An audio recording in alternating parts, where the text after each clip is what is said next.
Good afternoon, everybody. I've been monitoring the governor's remarks quite closely, and I've been listening to see if there are any signs of realization of the mistakes that have been made. And I'm saddened to report that I'm not seeing those signs. I see some indication that there's an awareness that he's in a very difficult political situation and that the legislative leaders are in that same boat. And I also see a realization that he may be at a low ebb in his governorship, but I don't see any indication that there's a willingness to admit that a true mistake has been made. Yesterday, I made a reference to the stages of grief. And it seemed like the stage of grief yesterday was denial. Today, I would submit that the stage of grief seems like it's bargaining, which is number 2. And we need to get through to acceptance for the good of the state as quickly as possible. Now, when we get through to the acceptance stage, there is a remedy. And the remedy has to be clear, decisive, and understandable. The most clear, decisive, and understandable thing we can do is to repeal the statute and repeal it promptly. Once that is done, we have a foundation and a beginning to repair the state's image. Repairing the state's image will entail putting new provisions into the law that will make clear that everyone in Indiana is treated fairly and equally, and make it clear to the rest of the nation that when they come here to visit or to do business, they will receive that same treatment. Now, that may be a tough remedy for the governor and the legislative leaders to accept, but they must accept it. And they have a choice to make. And I'm going to name a few names, and I don't ordinarily do that, but we know who the anti-equality advocates are in the State House. It's folks like Eric Miller and Kurt Smith and Micah Clark and others. The governor cannot satisfy them while also satisfying the demands of the vast majority of the state and the expectations of the rest of the nation. Those two things are irreconcilable. So he's going to have to make that choice. He want to maintain the supporters, by the way, that he already had in social conservative circles, or does he want to begin to repair the damage that has been done? And he still has an opportunity to do that. He still has that chance. And he hasn't gotten there yet, but if he has to have more press conferences in order to inch himself along the way, then for the good of Indiana, I guess perhaps that's what it's going to take. Leader Lanane? Thank you, Leader Pelath.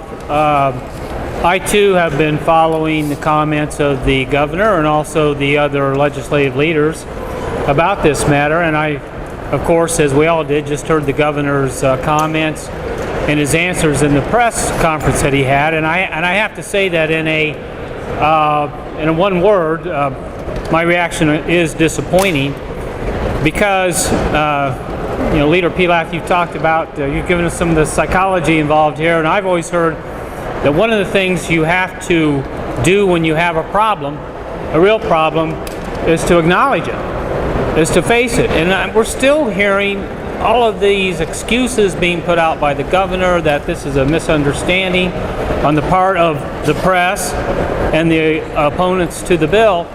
But you know what?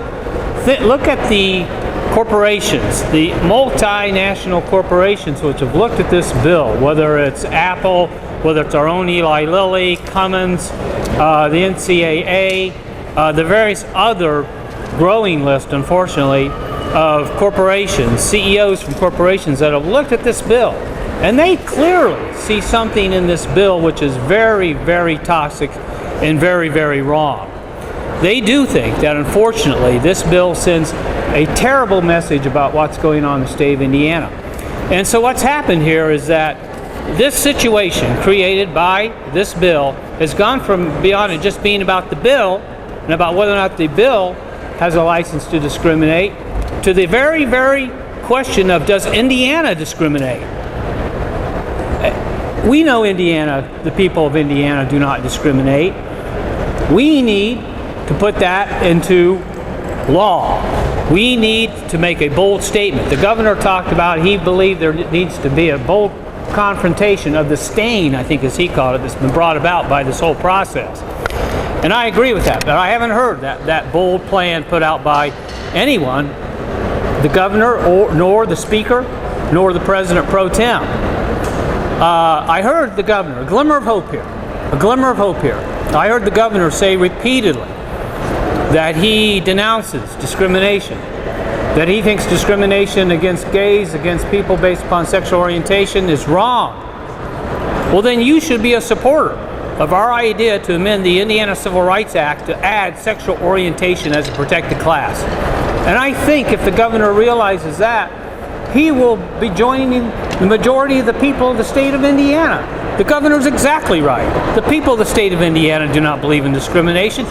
If there's one thing good that's come about this all happening in the last week, is how wonderful the people of the state of Indiana are when they rise up and say, if there's one thing Hoosiers do not accept, it's discrimination. So now, we have an opportunity as policymakers. I would say the governor and the rest of us as legislators have a duty as policymakers for the state of Indiana to put that in writing, to make it illegal in the state of Indiana to discriminate against anyone, to discriminate against any person on the basis of sexual orientation. Now, we have proposed, and we're going to stand by our request, that if you really want to restore, and I said it earlier, what we need is an Indiana Reputation Restoration Act, and that is a twofold process. That is the repeal of this bill. If the governor wants to call it a misunderstood bill, that's fine, but the bill is tainted. It needs to be repealed, and we need to protect, we need to repeal and then protect people by doing exactly what I've said, by amending our Indiana Civil Rights Act to include the protected class of sexual orientation. And I hope that we'll see that type of language forthcoming. People are watching us. I saw a comment in the paper today by a CEO who's concerned about whether he's going to do, their business is going to continue to do business in the state of Indiana. They're looking for what the solution is going to be. And I think that person, the term they said is they're not looking for a Band-Aid. They're not looking for a Band-Aid, and neither are we. We want a real solution to this. We want bold action, and that's what people are waiting for to see in the state of Indiana.